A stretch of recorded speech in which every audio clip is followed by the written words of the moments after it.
कोकणातील प्रत्येक अपडेट जाणून घेण्यासाठी आजच माझे कोकणच्या सोशल मीडिया प्लॅटफॉर्मला लाईक, फॉलो आणि सबस्क्राईब करा। रत्नागिरी शहरातील साळवी स्टॉप येथील घनकचरा प्रकल्पात जाळण्यात येणाऱ्या कचऱ्यापासून विषारी धूर निघत असून त्यापासून नागरिकांना अनेक त्रासांना सामोरे जावे लागत आहे। याबाबत नगरपालिकेने लवकरात लवकर मार्ग काढून नागरिकांना या त्रासातून मुक्त करावा अशी मागणी राष्ट्रवादी शरदचंद्र पवार पक्षाचे युवक जिल्हाध्यक्ष नौसीन काझी यांनी केली आहे। याबाबतचे निवेदन त्यांनी काल 24 फेब्रुवारी रोजी रत्नागिरी नगरपालिकेचे मुख्याधिकारी तुषार बाबर यांना दिले आहे। यावर मुख्याधिकारी श्री बाबर यांच्याशी चर्चा केल्यावरती त्यांनी योग्य ती खबरदारी घेतली जाईल असे आश्वासन दिले आहे। विषारी धुरापासून शहरातील नागरिकांना विशेष करून कोकण नगर व त्याच्या आसपासच्या परिसरातील नागरिकांना खूप त्या धुराचा त्रास होतो।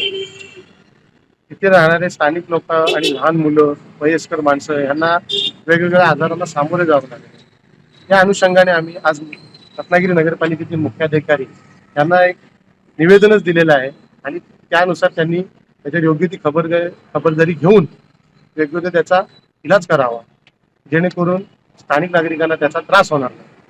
आणि तसेच इकडे आल्यानंतर आम्हाला त्यांनी तसं सांगितलं की आम्ही योग्य ती खबरदारी घेऊ, कारण तिथे खूप वर्षापासून सुमारे 25 वर्षापासून डम्पिंग केलेला कचरा तिथे साठवून ठेवलेला आहे आणि तिथे कधी कधी तिथे असामाजिक तत्वही त्याच्यापासूनही तिथे ती आग लावण्यात येते।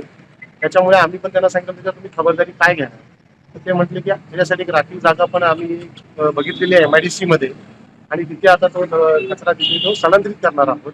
तर आशा आहे की आम्हाला ते ह्याच्यापुढे तसं लोकांना त्रास होणार नाही आणि आम्हाला नगरपालिकेचं सहकार्य मिळेल।